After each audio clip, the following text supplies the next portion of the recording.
सबसे पहले तो मैं आपसे माफी मांगती हूं कि मुझे देर हो गई। यहाँ के एयरपोर्ट में हम लैंड नहीं कर पाए, इसलिए हमें थोड़ी देर हो गई।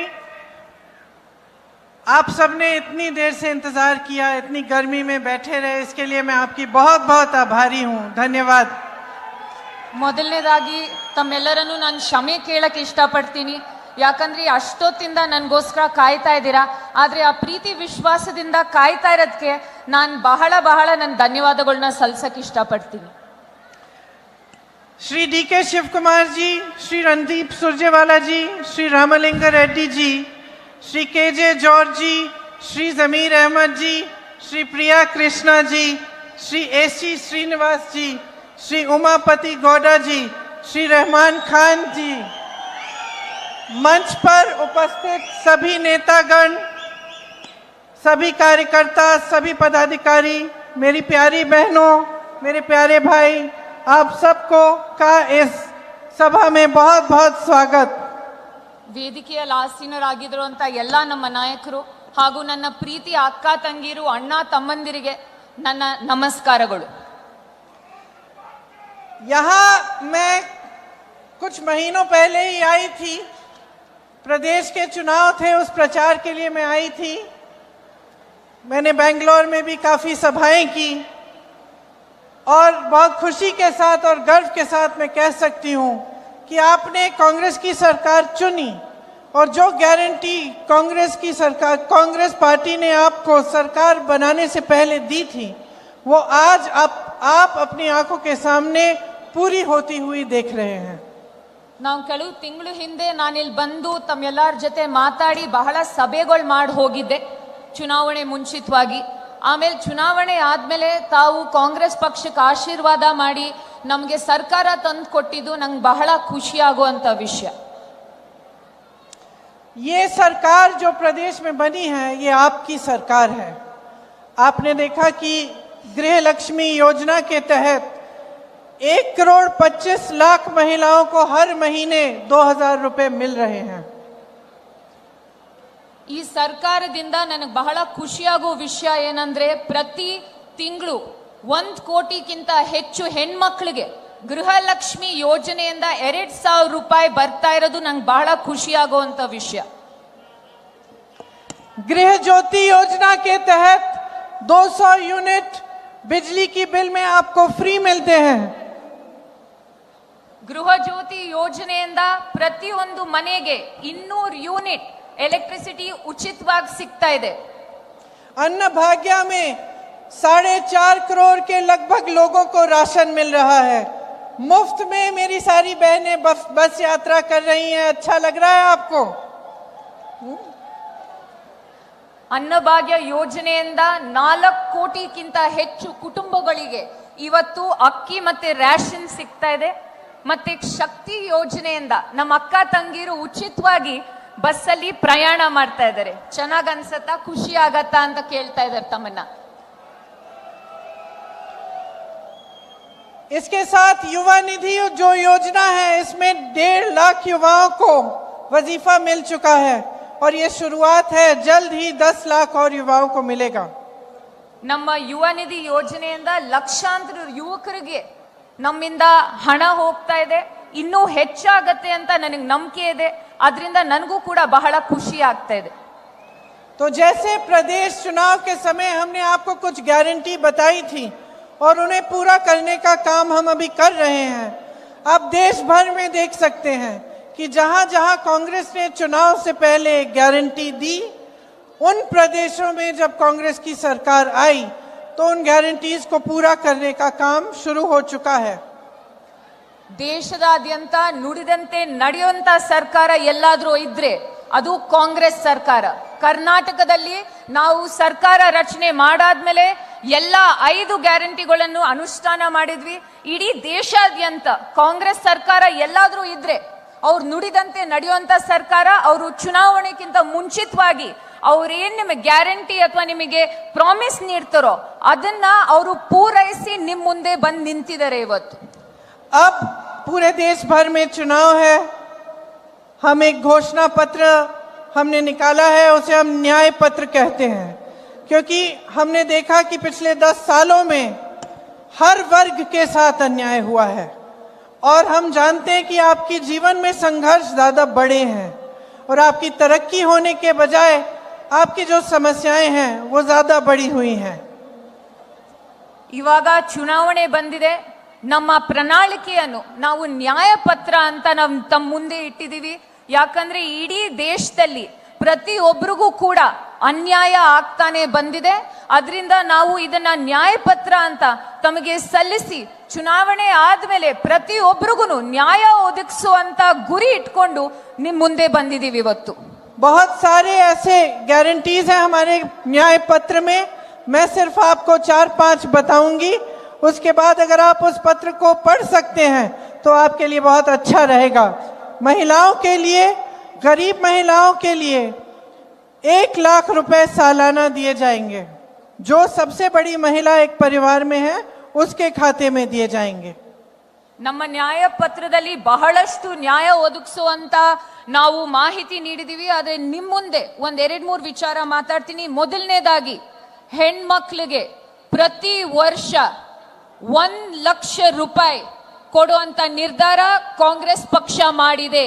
ಪ್ರತಿಯೊಬ್ಬ ಮಹಿಳೆಗೆ 1 ಲಕ್ಷ ರೂಪಾಯಿ ತಂದು ಕೊಡ್ಬೇಕಂತ ಕಾಂಗ್ರೆಸ್ ಸರ್ಕಾರ ಹಾಗೂ ಅವರ ನಾಯಕರು ನಿರ್ಧಾರ ಮಾಡಿದ್ದಾರೆ. युवाओं के लिए जो स्नातक पास होंगे उनके लिए एक खास अप्रेंटिसशिप का प्रोग्राम बनेगा और 1 लाख रुपए कम से कम सालाना उनको भी मिलेंगे इस अप्रेंटिसशिप प्रोग्राम के तहत.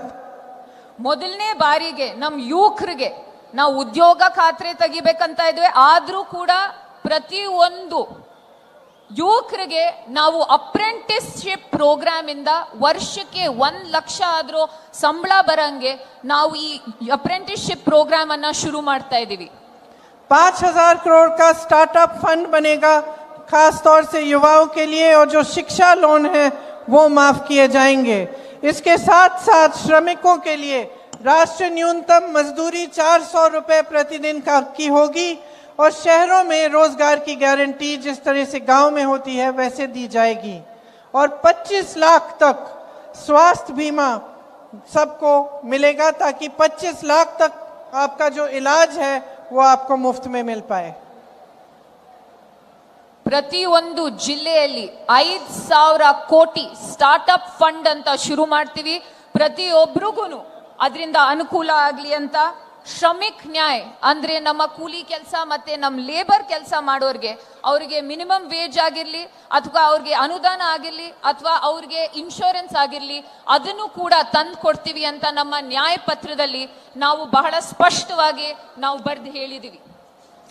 देखिए, मैं आपको ज्यादा कष्ट नहीं देना चाहती, ज्यादा लंबी बात नहीं करना चाहती, लेकिन कुछ बातचीत मैं जरूर आपसे इस बारे में करना चाहती हूं कि आज देश के सामने और आपके सामने 2 बड़े बड़े मसले हैं. सबसे पहला तो ये है कि आपके जो जीवन में जो संघर्ष हो रहा है और जो समस्याएं हैं इनको हल करने की बात, और दूसरा जो मसला है वो कि आज देश में क्या परिस्थितियां बन रही हैं, देश की राजनीति कैसे है और हम देश के भविष्य को किस तरह से देख रहे हैं. तो इन दोनों मसलों पे मैं थोड़ी सी आपसे बात करना चाहती हूँ. ನಾನು ಬಹಳಷ್ಟು ಸಮಯ ತಗೊಳ್ಳಲ್ಲ, ಯಾಕಂದ್ರೆ ಬಹಳಷ್ಟು ಕಾಯಿಸ್ತೇನೆ ತಮ್ಮನ್ನೆಲ್ಲ. ಆದ್ರೆ ಇವತ್ತು ದೇಶದಲ್ಲಿ ಇರೋದು 2 ವ್ಯೂಗಳು. ಮೊದಲನೇದಾಗಿ ತಮ್ಮೆಲ್ಲರಿಗೂ ಗೊತ್ತು ಯಾವ ರೀತಿ ಬಡಸ್ತನ ಅಥವಾ ಬೆಲೆ ಏರಿಕೆ ಅಥವಾ ನಿಮ್ಗೆ ಏನ್ ಕಷ್ಟ ಆಗ್ತಾ ಇದೆ ಅಂತ ನಾವೆಲ್ಲರೂ ನೋಡ್ತಾ ಇದೀವಿ. ಅದು ಒಂದ್ ಕಡೆ. ಎರಡನೇ ಕಡೆ ತಾವು ನೋಡ್ತೀರಾ ಮಾಧ್ಯಮದಲ್ಲಿ ಈ ನಾಯಕರು ಯಾವ ರೀತಿ ಮುಂದೆ ಹೋಗಿ ಮಾತಾಡ್ತಾ ಇದ್ದಾರೆ, ಎಲ್ಲಾ ಪ್ರಗತಿ ಇದೆ, ಎಲ್ಲಾ ಚೆನ್ನಾಗಿ ನಡೀತಾ ಇದೆ ಅಂತ. ಇದು 2 ಇಂಡಿಯಾ ವ್ಯೂಗಳು. जहां तक आपकी बात है तो आज आपकी सबसे बड़ी समस्याएं क्या है? महंगाई है और बेरोजगारी है. सही बात है ये. ನಿಮ್ ಮುಂದೆ ಇರೋದು ಇವತ್ತು 2 ಕಷ್ಟಗಳು, ಬೆಲೆ ಏರಿಕೆ ಮತ್ತೆ ನಿರುದ್ಯೋಗ. ನಿಜಾನೋ ಇಲ್ವೋ? मेरी बहनें यहाँ बैठी हैं, सबसे ज्यादा बोझ आप उठाती हो. जब महंगाई बढ़ती है सबसे ज्यादा संकट आप पे होता है. जब कुछ खरीदने के लिए जाना पड़ता है, बच्चे बीमार पड़ते हैं, इलाज के लिए पैसे चाहिए, बच्चों के फीस के लिए पैसे चाहिए, तो चाहे सब जितने भी बड़े हैं घर में, चाहे सब नौकरी कर रहे हों, सब किसी न किसी तरह से रोजगार पाने की कोशिश कर रहे हों, जुगाड़ से किसी तरह से मेहनत कर रहे हों, तब भी पूरा नहीं हो रहा है पैसा। ನನ್ ಮುಂದೆ ನಮ್ಮ ಅಕ್ಕ ತಂಗಿಯರು ಎಲ್ಲರೂ ಇದ್ದಾರೆ, ಅವ್ರಿಗೆ ಗೊತ್ತು ಮನೆ ನಡೆಸುವಂತ ಕಷ್ಟ ಏನಿದೆ ಅಂತ. ಯಾವ ರೀತಿ ಬೆಲೆಗೆ ಏರಿಕೆಯಾದಾಗ ಅಥವಾ ಮನೇಲಿ ಮಕ್ಕಳಿಗೆ ಹುಷಾರ್ ತಪ್ಪಿದಾಗ ಅಥವಾ ಕೆಲಸ ಸಿಗದೆ ಇದ್ದಾಗ ಯಾವ ರೀತಿ ಮನೆ ನಡೆಸುವಂತ ಕಷ್ಟ ಆಗತ್ತೆ ಅಂತ ಅವ್ರಿಗೆ ಗೊತ್ತು. पेट्रोल महंगा है, डीजल महंगा है, मिट्टी की तेल महंगी है, सोना 73,000 तक चले गया, चांदी 90,000 है, गैस सिलेंडर का दाम कहां कहां पहुंच गया है, हर चीज का दाम बढ़ गया है, कुछ आपको सस्ता नहीं मिल रहा है। किस तरह से आप इस जीवन को जी रही हैं, किस तरह से आगे बढ़ पा रहा है परिवार, ये मैं समझती हूं कि बहुत ही मुश्किलों का आज आप सामना कर रही हैं। ಪೆಟ್ರೋಲ್ ಬೆಲೆ ಏರಿದೆ, ಡೀಸೆಲ್ ಬೆಲೆ ಏರಿದೆ, ಅಡಿಗೆ ಎಣ್ಣೆ ಬೆಲೆ, ಚಿನ್ನ ಬೆಳ್ಳಿ ಎಲ್ಲಾದ್ರದ್ದು ಬೆಲೆ ಏರಿದೆ. ನನಗ್ ಗೊತ್ತಾಗತ್ತೆ ನಮ್ಮ ಅಕ್ಕ ತಂಗಿಯರು ಯಾವ ರೀತಿ ಕಷ್ಟ ಪಡ್ತಾ ಇದಾರೆ ಈ ಬೆಲೆ ಏರಿಕೆ ಸಂದರ್ಭದಲ್ಲಿ ಅಂತ. आज चाहे किसान हो, चाहे श्रमिक हो, चाहे मेरी बहनें हो, चाहे कोई मिडिल क्लास का हो, सबके लिए मुश्किलें बढ़ रही हैं। और ये आपने देखा होगा पिछले 10 सालों में कि महंगाई बढ़ती चली गई है, लेकिन आपके लिए रोजगार बनाने का काम नहीं हुआ है। ಸಮಾಜದಲ್ಲಿ ಎಲ್ಲಾ ವರ್ಗಗಳಲ್ಲಿ ಬೆಲೆ ಏರಿಕೆ ಎಲ್ಲರೂ ಎದುರಿಸ್ತಾ ಇದ್ದಾರೆ. ಆದ್ರೆ ಬೆಲೆ ಏರಿಕೆ ಎದುರಿಸೋ ಸಮಯದಲ್ಲಿ ನಮಗೆ ನಿರುದ್ಯೋಗದ ತೊಂದರೆ ಕೂಡ ಪ್ರತಿಯೊಬ್ಬರಿಗೂ ಕಾಡ್ತಾ ಇದೆ. तो मोदी जी के इस 10 साल के राज में आपको मिला क्या? अगर आप अपने जीवन को देखते हैं तो क्या आपको लगता है कि आपके जीवन में तरक्की आई? ನೀವು ಪ್ರಧಾನ ಮಂತ್ರಿ ಮೋದಿ ಅವರ 10 ವರ್ಷದ ಆಡಳಿತ ನೋಡಿದಿರಾ. ನೀವೆಲ್ಲ ಕೇಳಬೇಕಾಗಿರೋದು ಒಂದ್ ಪ್ರಶ್ನೆ, ನಿಮ್ ಜೀವನದಲ್ಲಿ ಅಥವಾ ನಿಮ್ ಜೀವನದಲ್ಲಿ ಏನಾದ್ರು ಬದಲಾವಣೆ, ಒಳ್ಳೆ ಬದಲಾವಣೆ ಆಗಿದಾ? ಪ್ರತಿಯೊಬ್ರು ಪ್ರಶ್ನೆ ಮಾಡಬೇಕಾಗಿರೋದು ಅದನ್ನ. आपको एक इमेज दिखाई गई, रोज दिखाई जाती है टीवी पे, सुपरमैन की इमेज, मिले आपको महंगाई man?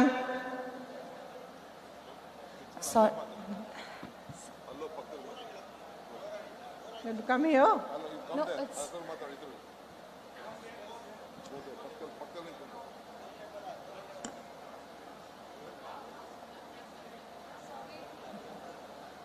No problem. You want to use that? You want to use one of these? I'm okay. Use this? No, ma'am.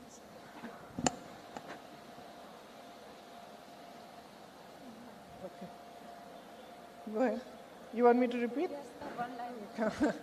मैं कह रही थी कि आपको सुपरमैन की इमेज दिखाई गई, लेकिन मिले आपको महंगाई मैन, जिन्होंने सिर्फ आपकी महंगाइयां बढ़ाई। ನಿಮ್ಮೆಲ್ಲರ ಮುಂದೆ ಸೂಪರ್ ಮ್ಯಾನ್ ತರ ಏನಂತೀನಿ ಬಂದ್ ನಿಂತ್ಕೊಂಡ್ರು. ಆದ್ರೆ ನಿಜಾಂಶ ಏನಂದ್ರೆ ಅವ್ರ ಸೂಪರ್ ಮ್ಯಾನ್ ಅಲ್ಲ, ಅವ್ರ ಬೆಲೆ ಏರಿಕೆ ಅಥವಾ ಮೆಹಂಗಾಯಿ ಮ್ಯಾನ್ ಆಗಿ ನಿಂತಿದ್ದಾರೆ ನಿಮ್ಮೆಲ್ಲರ ಮುಂದೆ. दरअसल सच्चाई ये है कि इन 10 सालों में सरकार आपके लिए नहीं चली। चाहे आपको टीवी पे, होर्डिंग्स पे, मीडिया कुछ भी दिखाए, सच्चाई ये है जो आप जी रहे हैं। सच्चाई ये है कि आपके जीवन में तरक्की नहीं आई। ನಿಜಾಂಶ ಏನಂದ್ರೆ ಇವತ್ತು ನೀವ್ ಟಿವಿಲಿ ಅಥವಾ ಮಾಧ್ಯಮಗಳಲ್ಲಿ ನೋಡೋ ಅಚ್ಚೇ ದಿನ ಅಥವಾ ದೊಡ್ಡ ಪ್ರಗತಿ ಅಂತ ನಾವ್ ಜೀವನ ಇವತ್ತು ನಾವ್ ನಡೆಸ್ತಾ ಇಲ್ಲ.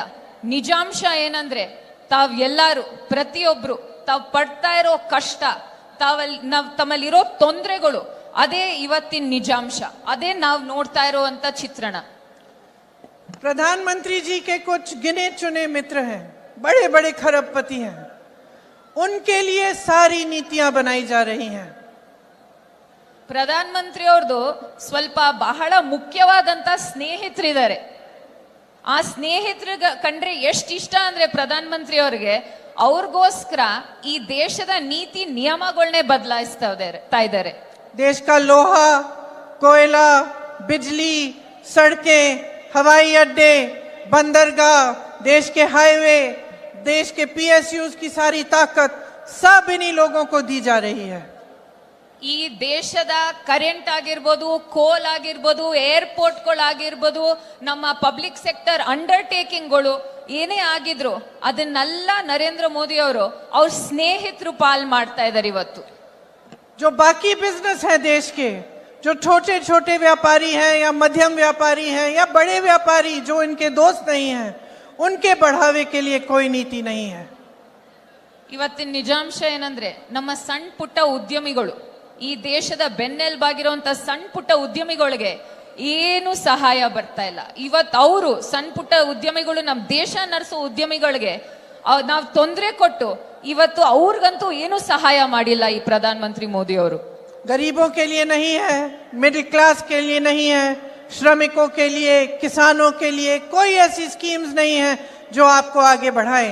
अगर स्कीम बनती भी है तो 5 किलो राशन देने की स्कीम या कुछ ऐसी चीज जिससे आप अपने पैरों पे खड़े नहीं होंगे, लेकिन आपको कुछ कुछ थोड़ा थोड़ा दिया जाएगा ताकि आप चुप रहें. ಇವತ್ತು ರೈತರಿಗೆ, ಬಡವರಿಗೆ, ಮಧ್ಯಮ ವರ್ಗದವ್ರಿಗೆ, ಲೇಬರ್ ಕ್ಲಾಸ್ ಅವ್ರಿಗೆ ಯಾರಿಗೂ ಸಮಾಜದಲ್ಲಿ ಯಾರಿಗೂ ಏನು ಸಹಾಯ ಮಾಡ್ತಾ ಇಲ್ಲ. ಏನಾದ್ರೂ ಸಹಾಯ ಮಾಡಿದ್ರೆ 5 kg ಅನ್ನ ಅಥವಾ ಸಣ್ಣ ಪುಟ್ಟ ಅಕ್ಕಿ ಅಥವಾ ಸಣ್ಣ ಪುಟ್ಟ ಸ್ಕೀಮ್ಗಳಲ್ಲಿ ತಮಗ್ ಕೊಟ್ಟಿ ತಮಗ್ ತೃಪ್ತಿ ಪಡಿಸುವಂತ ಪ್ರಯತ್ನ ಒಂದ್ ಮಾತ್ರ ಮಾಡ್ತಾ ಇದ್ದಾರೆ ನರೇಂದ್ರ ಮೋದಿ ಅವರು. हर स्तर पर लोकतंत्र को कमजोर करने की कोशिशें होती हैं, आपके अधिकार कमजोर किए जाते हैं. आज संविधान बदलने की बात हो रही है. संविधान बदलने से क्या होगा? आप ही के अधिकार कमजोर होंगे, आप ही की मजबूती कम होगी, क्योंकि संविधान के तहत इस देश में हर इंसान को, चाहे वो महिला हो, पुरुष हो, किसी भी जाति का, किसी भी धर्म का हो, चाहे वो किसान हो, चाहे प्रधानमंत्री हो, सबको समान अधिकार मिलता है. ಇವತ್ತು ಪ್ರಜಾಪ್ರಭುತ್ವವನ್ನು ವೀಕ್ ಮಾಡಕ್ ಹೊರಟಿದ್ದಾರೆ. ಎರಡನೇದಾಗಿ ತಮಗ್ ಅಧಿಕಾರ ಮತ್ತೆ ತಮಗ್ ಸಾಂವಿಧಾನಿಕ ಏನ್ ಹಕ್ಕೊಳಿದ್ವೋ ಅದನ್ನ ಕಮ್ಮಿ ಮಾಡ್ತಾ ಇದ್ದಾರೆ. ಆಮೇಲೆ ಇವ್ರುಗಳು ಸಂವಿಧಾನವನ್ನೇ ಬದಲಾಯಿಸಕ್ ನಿಂತಿರುವಂತ ಪಕ್ಷ. ಸಂವಿಧಾನ ಬದಲಾಯಿದ್ರೆ ಯಾರಿಗ್ ತೊಂದರೆ ಆಗತ್ತೆ? ಪ್ರಜಾಪ್ರಭುತ್ವದಲ್ಲಿ ಸಂವಿಧಾನ ಬದಲಾದ್ರೆ ತಮ್ಮ ಎಲ್ಲಾರ್ಗೂ ಹಕ್ಕಿರೋ ಹಕ್ಕುಗಳು, ಸಾಂವಿಧಾನಿಕ ಹಕ್ಕುಗಳನ್ನ ಕಿತ್ಕೋತಾರೆ. ಆಮೇಲೆ ಕಿತ್ಕೊಳ್ಳುವಂತ ಪ್ರಯತ್ನ ಆಗ್ಲೇ ಶುರು ಆಗಿದೆ, ಇನ್ನೂ ಹೆಚ್ಚು ಮಾಡ್ತಾರೆ ಬರೋ ದಿವಸಗಳಲ್ಲಿ. शायद इस देश में पहली बार ऐसा हुआ होगा कि चुनाव से पहले 2 मुख्यमंत्रियों को गिरफ्तार किया गया है. किसी एक देश की सबसे बड़ी पार्टी के बैंक अकाउंट बंद किए गए हैं और पूरे विपक्ष से पे एक भयंकर हमला हो रहा है. प्रधानमंत्री सुबह से शाम तक यही कहते रहते हैं कि पूरी दुनिया भ्रष्ट है, सारे नेता भ्रष्ट हैं, सिर्फ वही एक ईमानदार और पाक हैं. ಇವತ್ತು ದೇಶದ ಇತಿಹಾಸದಲ್ಲಿ ಮೊದಲನೇ ಬಾರಿಗೆ ಎರಡೆರಡು ಮುಖ್ಯಮಂತ್ರಿಗಳನ್ನ ಜೈಲಿಗೆ ಹಾಕಿದ್ದಾರೆ. ಇವತ್ ನೋಡ್ತೀರಾ, ದೇಶದ ಅತಿ ದೊಡ್ಡ ರಾಜಕೀಯ ಪಕ್ಷದ್ದು ಅಕೌಂಟ್ ನ ಬಂದ್ ಮಾಡಿದ್ದಾರೆ.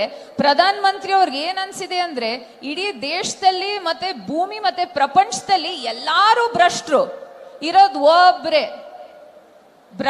ಭ್ರಷ್ಟರಾಗದೆ ಇರೋರು, ಕರಪ್ಷನ್ ಫ್ರೀ ಅಂತ ಯಾರು ಇದ್ರೆ ಒಬ್ರೆ ಅನ್ಕೊಂಡಿದ್ದಾರೆ ನರೇಂದ್ರ ಮೋದಿ ಅವರು. लेकिन कुछ समय पहले उन्होंने एक स्कीम बनाई, इलेक्टोरल बॉन्ड्स की स्कीम, जिसके तहत जो भी राजनीतिक दल को चंदा दे रहा था उसका नाम गुप्त रहता था. ಇವಾಗ ತಮ್ಗೆಲ್ಲರಿಗೂ ಗೊತ್ತಿರೋ ಹಾಗೆ ಅವ್ರ ಸರ್ಕಾರ ಮತ್ತೆ ಅವ್ರ ನೇತೃತ್ವದಲ್ಲಿ ಒಂದು ಎಲೆಕ್ಟ್ರಲ್ ಬಾಂಡ್ ಅಂತ ಒಂದು ಸ್ಕೀಮ್ ತಂದ್ರು. ಆ ಸ್ಕೀಮ್ ಅಲ್ಲಿ ಏನಂದ್ರೆ, ತಾವ್ ಎಷ್ಟೇ ದುಡ್ಡು ಕೊಟ್ರು, ಯಾವ ರೀತಿ ಚಂದಾ ವಸೂಲಿ ಆದ್ರೂ ಕೂಡ ಯಾರು ಕೊಟ್ಟಿದ್ದಾರೆ, ಎಷ್ಟು ಕೊಟ್ಟಿದ್ದಾರೆ ಅಂತ ಯಾರಿಗೂ ಗೊತ್ತಾಗ್ತಾ ಇರಲಿಲ್ಲ. सुप्रीम कोर्ट ने कहा कि यह गलत स्कीम है, इसको पारदर्शी बनाओ, जिसने जिसको चंदा दी है उसकी लिस्ट निकलनी चाहिए. तो पहले तो सरकार ने मना कर दिया कि लिस्ट नहीं मिल रही है, फिर सुप्रीम कोर्ट ने डांटा तो वो लिस्ट निकली, और जब लिस्ट निकली तो नरेंद्र मोदी जी की भाजपा की पूरी असलियत इस देश के सामने आ चुकी है. ನಮ್ ಸುಪ್ರೀಂ ಕೋರ್ಟ್ ಹೇಳ್ತು, ತಾವ್ ಎಲ್ಲಾರ್ಗೂ ತೆರೆದಿಡ್ಬೇಕು ಯಾರ್ಯಾರು ಏನಂತೀನಿ ಈ ಎಲೆಕ್ಟ್ರಲ್ ಬಾಂಡ್ ಅಲ್ಲಿ ಫಂಡ್ ನೀಡಿದ್ದಾರೆ ಅಂತ. ಸರ್ಕಾರ ಹೇಳ್ತು ನಾವು ಕೊಡಲ್ಲ, ನಮ್ಮ ಹತ್ರ ಇಲ್ಲ ಅಂತ.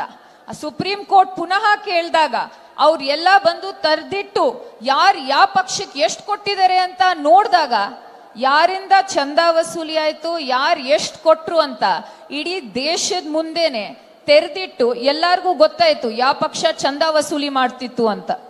चंदा की स्कीम नहीं थी, ये वसूली की स्कीम थी। जिसने चंदा दिया उसकी एक अनोखी कहानी थी। किसी पे छापा मारा, चंदा लिया, छापे बंद। किसी पे केस डाले, चंदा लिया, केस बंद। किसी ने कोविड की वैक्सीन बनाई, उसने चंदा दिया। किसी ने वो गुजरात का पुल बनाया जो टूटकर गिर पड़ा, उसने भी चंदा दिया। किसी ऐसी कंपनी ने चंदा दिया जिसकी 150 करोड़ तक के तकरीबन मुनाफा है और चंदा दे रहे हैं 1100 करोड़ का। ಇದು ಚಂದ ಅಲ್ಲ, ಇದು ವಸೂಲಿ ಆಗಿತ್ತು. ಯಾಕಂದ್ರೆ ತಾವ್ ಯಾರ್ಯಾರು ಕೊಟ್ಟಿದ್ದಾರೆ, ದುಡ್ಡು ಕೊಟ್ಟಿದ್ದಾರೆ ಅಂತ ನೋಡಿದ್ರೆ ಯಾರ್ಯಾರಿಗೆ ITED ನೋಟಿಸ್ ಹೋಗಿತ್ತೋ ಅವ್ರಿಗೆ, ಯಾರ್ಯಾರ ಮೇಲೆ ಕೇಸ್ ಆಗಿತ್ತೋ ಅವ್ರಿಗೆ, ಯಾರ್ಯಾರಿಗೆ ವ್ಯಾಕ್ಸಿನ್ ಪರ್ಮಿಷನ್ ಬೇಕಿತ್ತೋ, ಬ್ರಿಡ್ಜ್ ಕಟ್ಟಕ್ ಪರ್ಮಿಷನ್ ಬೇಕಿತ್ತೋ, ಏನಾದ್ರು ಟೆಂಡರ್ ಅಲ್ಲಿ ಕೆಲಸ ಆಗ್ಬೇಕಾಗಿತ್ತೋ, ಅವರು ಎಲೆಕ್ಟ್ರಲ್ ಬಾಂಡ್ಸ್ ಅಲ್ಲಿ ಈ ಪಕ್ಷಕ್ಕೆ ದುಡ್ಡು ಕೊಟ್ಟಿದ್ರು. ಇದು ಎಲ್ಲ ಬಹಿರಂಗವಾಗಿ ತಮ್ಮ ಮುಂದೆ ಸುಪ್ರೀಂ ಕೋರ್ಟ್ ಆದೇಶ ಆದ್ಮೇಲೆ ಮುಂದ್ ಬಂದ್ ಇಟ್ಟಿದೀವಿ. पूरी तरह से काले धन को सफेद करने की स्कीम है ये। ಇದು ಬೇರೆ ಏನು ಅಲ್ಲ, ಕಪ್ ಹಣವನ್ನು ವೈಟ್ ಮಾಡಿ ತಂದು ಕ್ಲೀನ್ ಆಗಿ ಮುಂದೆ ಉಪಯೋಗಿಸಕ್ ಆಗಿರೋಂತ ಷಡ್ಯಂತ್ರ ಇದು.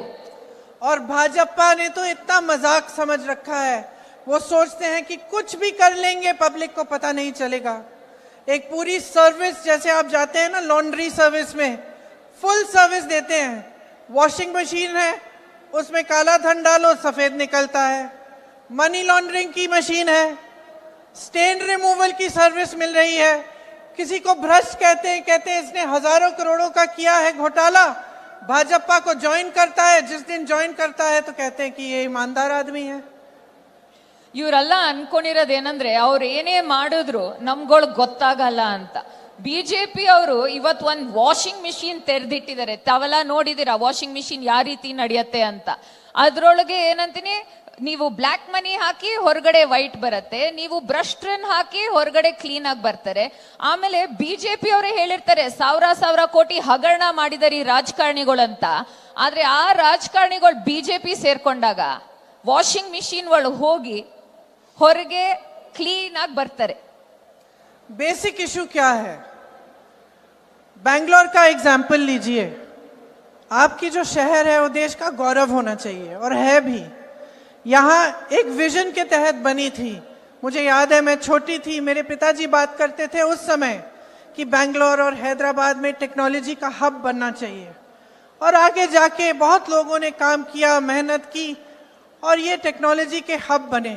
यहाँ से इतनी कैपेबिलिटी है, इतनी टैलेंट है, पूरे देश भर में आपने भेजा है लोगों को, पूरे देश को दुनिया जानती है बैंगलोर को। ಬೆಂಗಳೂರು ಯಾವ ತರ ಸಿಟಿ ಅಂದ್ರೆ, ನಮ್ಮ ತಂದೆಯವರು ಕೂಡ, ನಾನು ಚಿಕ್ಕವಳಿದ್ದಾಗ ನನಗೆ ಇನ್ನೂ ಜ್ಞಾಪಕ ಇದೆ, ನಮ್ಮ ತಂದೆಯವರು ಬೆಂಗಳೂರು ಮತ್ತೆ ಹೈದರಾಬಾದ್ ಬಗ್ಗೆ ಯಾವ ರೀತಿ ವಿಷನ್ ಇರೋ ಸಿಟಿ, ಯಾವ ರೀತಿ ಮುಂದೆ ಹೋಗ್ತಾ ಟೆಕ್ ಹಬ್ ಆಗತ್ತೆ ಅಂತ ಅದ್ರ ಬಗ್ಗೆ ಮಾತನಾಡ್ತಿದ್ರು. ಇವತ್ ಬೆಂಗಳೂರನ್ನ ತಾವೇ ನೋಡಿ ಬೇಕಾರೆ, ಬೆಂಗಳೂರಲ್ಲಿ ಯಾವ ರೀತಿ ನಮ್ಮ ಯುವಕರು ಇಡೀ ದೇಶಾದ್ಯಂತ ಹೋಗಿ ಸೇವೆ ಸಲ್ಲಿಸ್ತಾರೆ, ಬಹಳ ಏನಂತೀನಿ ಬೇರೆ ಫೀಲ್ಡ್ಗಳಲ್ಲಿ. देश भर से यहाँ लोग नौकरी ढूंढने के लिए आते हैं। यहाँ मल्टीनेशनल्स हैं, बड़े बड़े संस्थान हैं, IIT है, IIM है, IISc है, इसरो, DRDO, HAL, ये सारे यहाँ हैं। स्टार्टअप्स भी यहाँ सबसे ज्यादा हैं। सब चीजों का संगम है ये बैंगलोर। ಇಡೀ ಎಲ್ಲಾ ಕಡೆ, ದೇಶದ ಎಲ್ಲಾ ಕಡೆಯಿಂದ ಯುವಕರು ಬೆಂಗಳೂರಿಗೆ ಬರ್ತಾರೆ. ಬೆಂಗಳೂರಿಗೆ ಬಂದು ಯಾಕೆ ಬೆಂಗಳೂರಿಗೆ ಬರ್ತಾರೆ ಅಂದ್ರೆ, ಇಸ್ರೋ, HAL, DRDO, ನಮ್ದು IISc, IIM,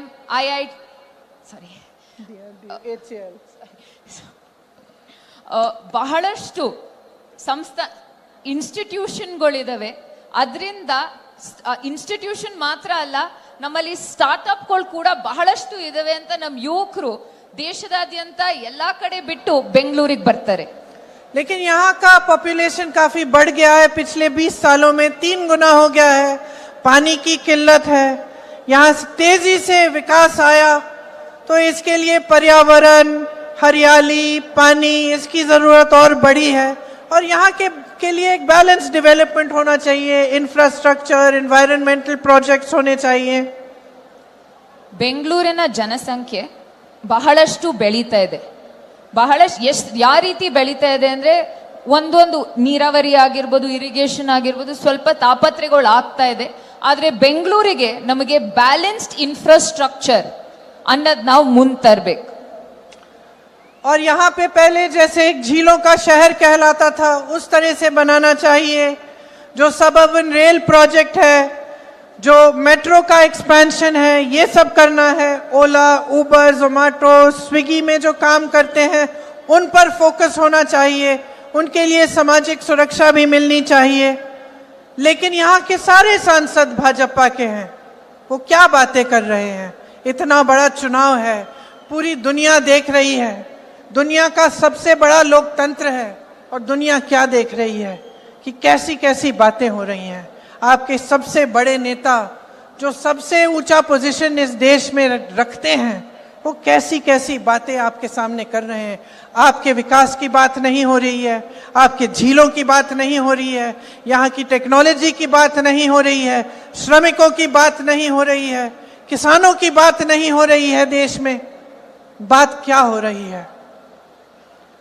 ಬೆಂಗಳೂರಲ್ಲಿ ಬಹಳಷ್ಟು ಸಬರ್ಬನ್ ರೇಲ್ ಆಗಿರಲಿ, ಮೆಟ್ರೋ ಆಗಿರಲಿ, ಅದಕ್ಕೆ ನಾವಿನ್ನೂ ಹೊತ್ತು ಕೊಟ್ಟು ನಾವಿನ್ನೂ ಡೆವಲಪ್ ಮಾಡಬೇಕು. ಆಮೇಲೆ ಗಿಗ್ ವರ್ಕರ್ಸ್ ಬೆಂಗಳೂರಲ್ಲಿ ಬಹಳಷ್ಟಿದ್ದಾರೆ. ಉಬರ್, ಓಲಾ, ಸ್ವಿಗ್ಗಿ, ಝೊಮ್ಯಾಟೊ, ಆ ರೀತಿ ಅವ್ರಗಳಿಗೂ ನಾವು ಸಹಾಯ ನೀಡಬೇಕು. ಆದರೆ ತೊಂದರೆ ಮತ್ತೆ ತಾಪತ್ರೆ ಏನಂದ್ರೆ ಬೆಂಗಳೂರಿನ ಎಲ್ಲ ಸಂಸದರು ಯಾವ ಪಕ್ಷದವರು, ಬಿಜೆಪಿ ಪಕ್ಷದವರು, ರಾಜ್ಯದಲ್ಲೂ ಕೂಡ ಇವತ್ತು ಈ ಚುನಾವಣೆಯಲ್ಲಿ ಇಡೀ ಪ್ರಪಂಚನೇ ನೋಡ್ತಾ ಅಂತ ಚುನಾವಣೆಯಲ್ಲಿ ಅವರು ರೈತರ ಬಗ್ಗೆ ಮಾತಾಡ್ತಾ ಇಲ್ಲ, ಹೆಣ್ಮಕ್ಳ ಬಗ್ಗೆ ಮಾತಾಡ್ತಾ ಇಲ್ಲ, ಸಮಸ್ಯೆಗಳ ಬಗ್ಗೆ ಮಾತಾಡ್ತಾ ಇಲ್ಲ. ಯಾರಿಗೆ ಪ್ರಗತಿ ತಂದ್ಕೊಡ್ತೀವಿ ಅಂದ್ರೂ ಅವ್ರ ಬಗ್ಗೆ ಅಂತೂ ಮಾತಾಡ್ತಾ ಇಲ್ಲ. ಅವರ ಅತಿ ದೊಡ್ಡ ನಾಯಕರು ಸ್ಟೇಜ್ ಅಲ್ಲಿ ನಿಂತ್ಕೊಂಡು ಯಾವ ರೀತಿ ಯಾವ ವಿಷಯಗಳ ಬಗ್ಗೆ ಮಾತನಾಡ್ತಾರೆ ಅಂತ ತಾವೇ ಕೂಡ ನೋಡಿದಿರಾ. ಇಡೀ ಪ್ರಪಂಚ ನೋಡ್ತಾ ಇದೆ ಇದನ್ನ. आप टीवी चलाओ, क्या बातें देखते हो? क्या देखते हो कि कौन सी पार्टी आपके लिए कौन सा स्कीम ला रही है? क्या आप देखते हो कि कौन सी पार्टी किस तरह से रोजगार बनाएंगे आपके लिए, किस तरह से आपको मजबूत बनाएंगे? नहीं। आप देखते हो कि पीएम कह रहे हैं हमें 400 पार कर दो, हम संविधान को बदल देंगे, हमें 400 सीट दो। ಇವತ್ತು ತಾವೆಲ್ಲ ಈ ಚುನಾವಣೆಯಲ್ಲಿ ನೋಡ್ತಾ ಇದ್ದೀರಾ ಯಾವ ರೀತಿ ಚುನಾವಣೆ ನಡೀತಾ ಇದೆ ಅಂತ. ಯಾವುದು ಪ್ರಗತಿಪರ ವಿಷಯಗಳಾಗಿರ್ಲಿ ಅಥವಾ ಯಾವ ರೀತಿ ಜನಕ್ಕೆ ಸಹಾಯ ಮಾಡ್ತೀನಿ ಅಂತ ಅದ್ರ ಬಗ್ಗೆ ಅವ್ರ ಚುನಾವಣೆ ನಡೆಸ್ತಾ ಇಲ್ಲ. ಅವ್ರ ಚುನಾವಣೆ ನಡೆಸ್ತಾ ಇರೋದು ಯಾವ್ದ್ರ ಮೇಲಂದ್ರೆ ಅವರು ಒಂದು ಪ್ರಧಾನ ಮಂತ್ರಿ ಅವ್ರ ಫೋಟೋ ಹಾಕ್ಬಿಟ್ಟು ನಾವು 400ಕ್ಕಿಂತ ಹೆಚ್ಚು ಸೀಟ್ ಬರ್ತೀವಿ, 400ಕ್ಕಿಂತ ಹೆಚ್ಚು ಸೀಟ್ ಬಂದ್ರೆ ನಮ್ಮ ಸಂವಿಧಾನ ಬದಲಾಯಿಸ್ತೀವಿ ಅಂತ ಆ ರೀತಿ ಮಾತ್ರ ಈ ಚುನಾವಣೆ ನಡೆಸ್ತಾ ಇದ್ದಾರೆ. कभी कहेंगे कि मुझे गाली दे रहे हैं, कभी धर्म की बात करेंगे, हर चीज की बात करेंगे, लेकिन आपके जो प्रॉब्लम्स हैं, आपकी समस्याएं हैं, उसकी बात नहीं होती. Is this what you deserve? One of the most qualified cities in the world. You have exported technology, innovation, manpower, everything, and you deserve this in your election. That this should be the discussion. ಬೆಂಗಳೂರಂತ ರಾಜ್ಯಕ್ಕೆ ನಮಗ್ ಬೇಕಾಗಿರೋಂಥ ಲೀಡರ್ಗಳು ಯಾರಂದ್ರೆ ನಮ್ಮ ಪ್ರಗತಿ, ನಮ್ಮ ಉನ್ನತ ಯಾವ ರೀತಿ ನಾವು ಮುಂದೆ ಹೋಗ್ಬೋದು ಅಂತ ಆ ರೀತಿ ನಮಗ್ ನಾಯಕರು ಬೇಕು. ಆದ್ರೆ ಇವತ್ತು ಚುನಾವಣೆ ನಡೀತಾ ಇರೋದು ಯಾವ್ದ್ರ ಮೇಲೆ ಅಂದ್ರೆ ತಾವೆಲ್ಲ ನೋಡಿದಿರಾ ಯಾವ ರೀತಿ ಭಾವನಾತ್ಮಕ ಚುನಾವಣೆ ಮಾತ್ರ ನಡೆಸ್ತಾ ಇದ್ದಾರೆ ಇವರು. ಬೆಂಗಳೂರು ಜನಕ್ಕೆ ಮತ್ತೆ ಕರ್ನಾಟಕ ರಾಜ್ಯಕ್ಕೆ ಈ ರೀತಿ ನಾಯಕರು ಬೇಕಿಲ್ಲ. कैसी कैसी बहकी बातें पिछले 2 दिनों में अब ये शुरू हुआ है कि कांग्रेस पार्टी चाहती है कि आपके मंगलसूत्र और आपका सोना आपसे छीन ले। 70 सालों से ये देश स्वतंत्र है, 55 सालों के लिए कांग्रेस की सरकार रही है। किसी ने आपसे सोना छीना, आपके मंगलसूत्र छीने? इंदिरा गांधी ने अपना सोना, जब जंग हुई थी, अपना सोना देश को दिया। मेरी मां का मंगलसूत्र इस देश को कुर्बान हुआ है.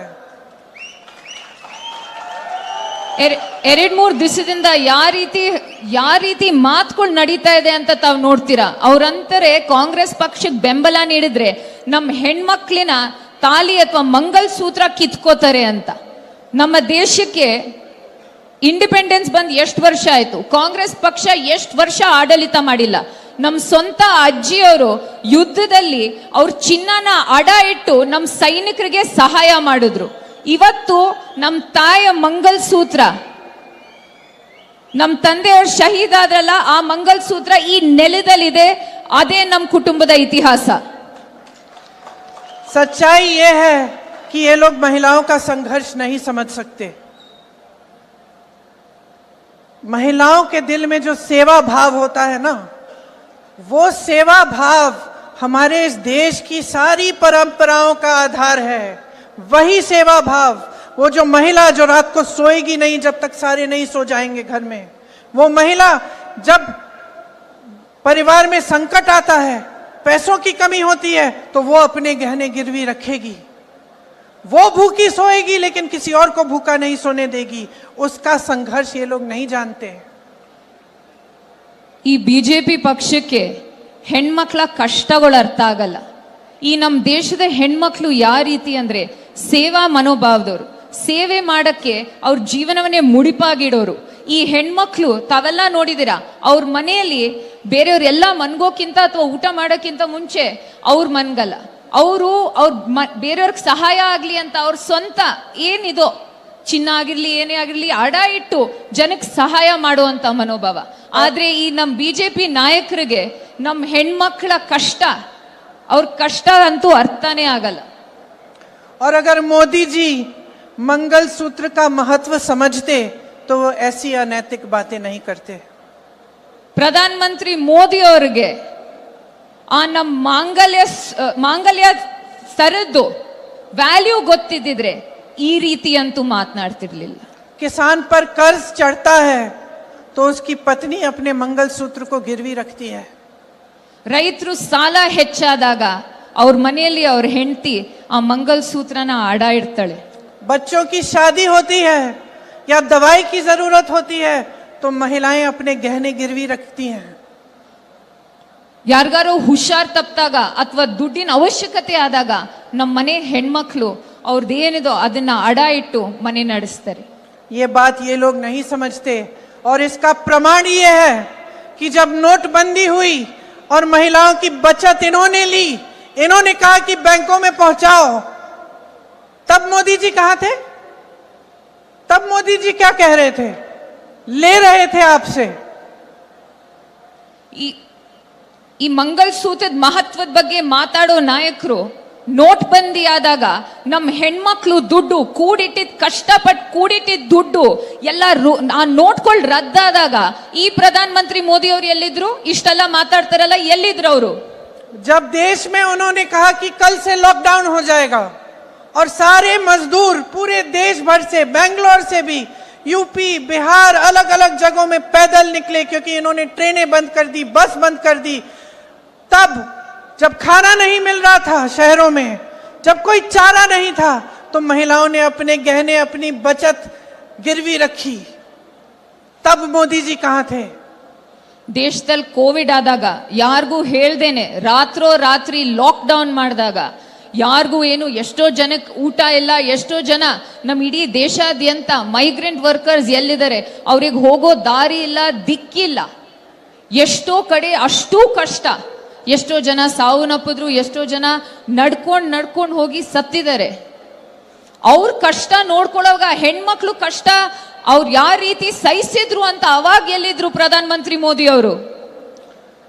किसान आंदोलन हुआ, 600 किसान शहीद हुए, उनकी विधवाओं के मंगलसूत्र के बारे में सोचा मोदी जी ने?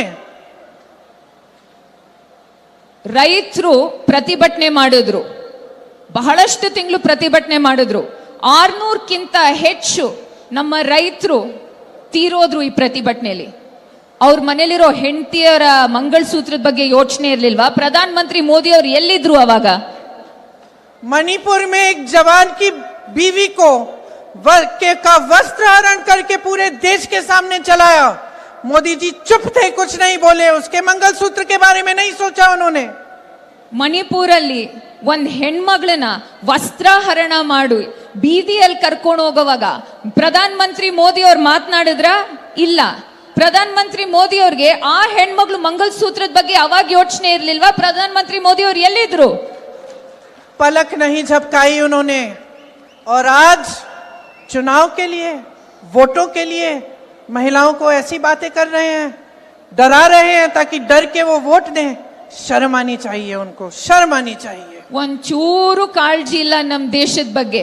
ಇವಾಗ ಚುನಾವಣೆ ಬಂದಿದೆ ಅಂತ ತಮ್ಗೆಲ್ಲ ಹೆದರಿಸ್ಬಿಟ್ಟು ವೋಟ್ ಹಾಕ್ಸ್ಕೊಳಕ್ ನೋಡ್ತಾ ಇದಾರಲ್ಲ, ನಾಚಿಕೆ ಆಗ್ಬೇಕು ಪ್ರಧಾನ ಮಂತ್ರಿ ಮೋದಿ ಅವ್ರಿಗೆ, ನಾಚಿಕೆ.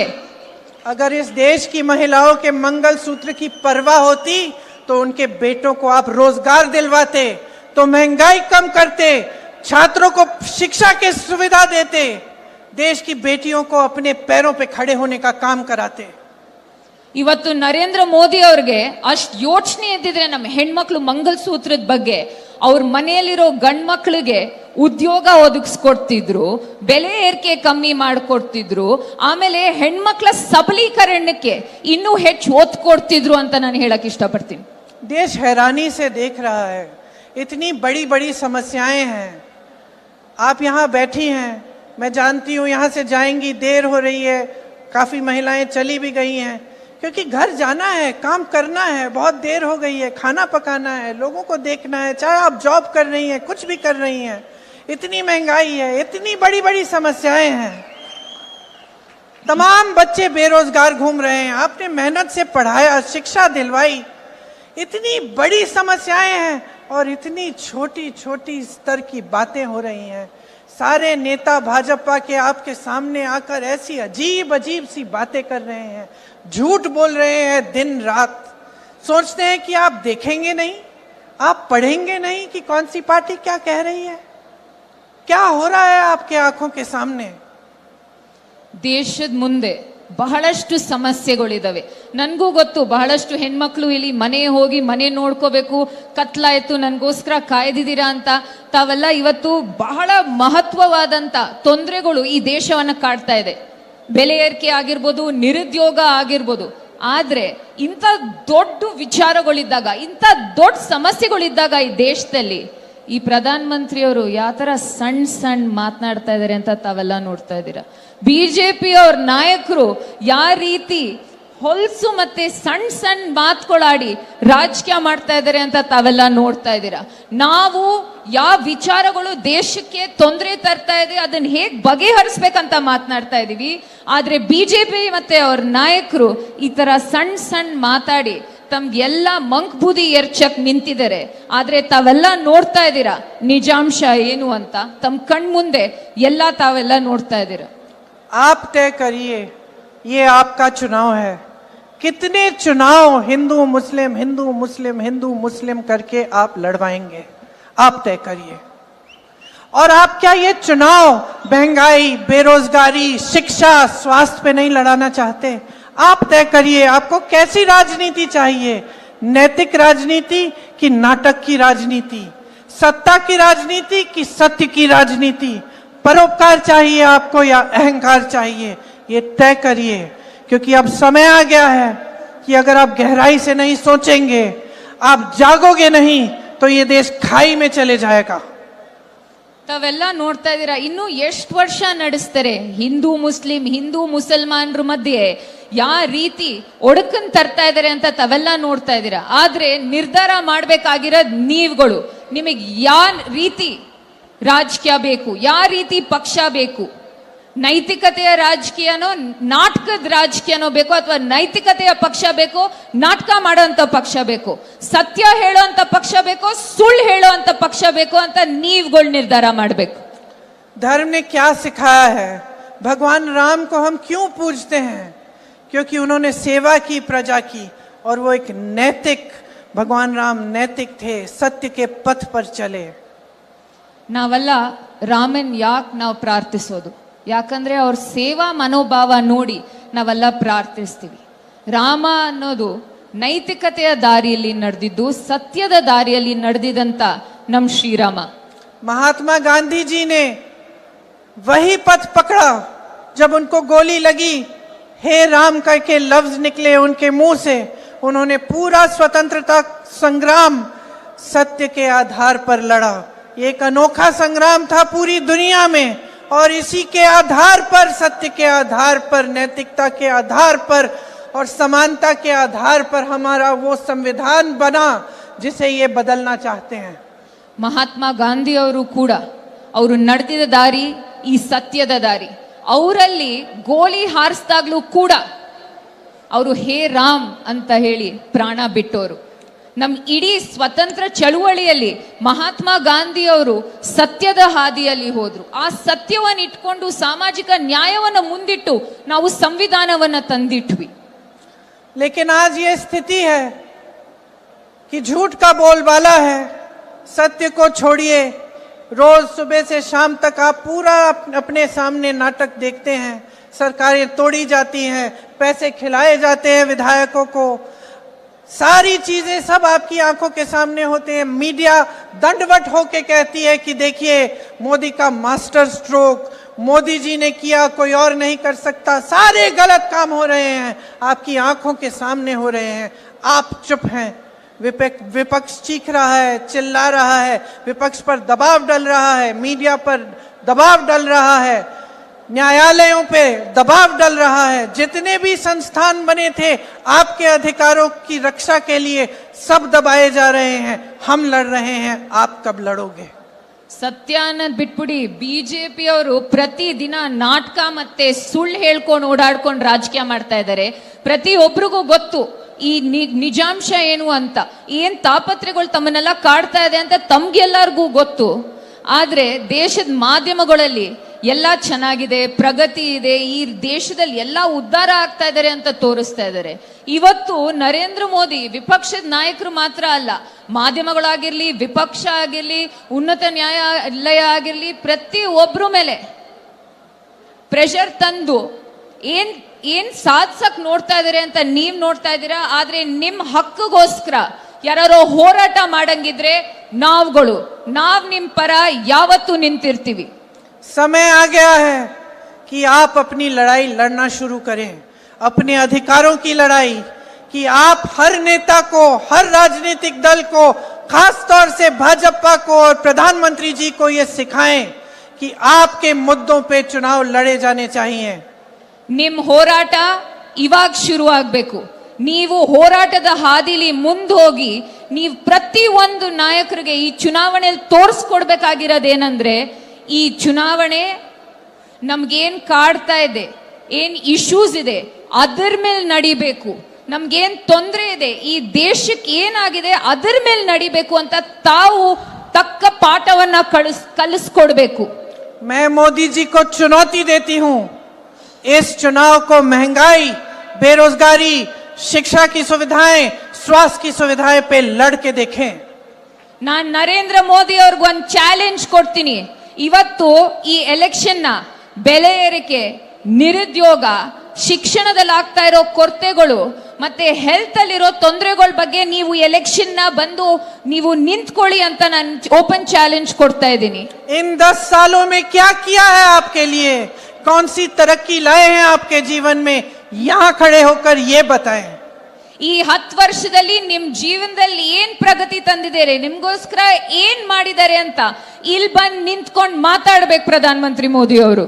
और मैं आपको चुनौती देती हूं, इस देश की जनता को, कि आप जागो, जागरूक बनो, मांगो अपना हक, अपने अधिकारों के लिए लड़ो और इस चुनाव को अपने बारे में बनाओ।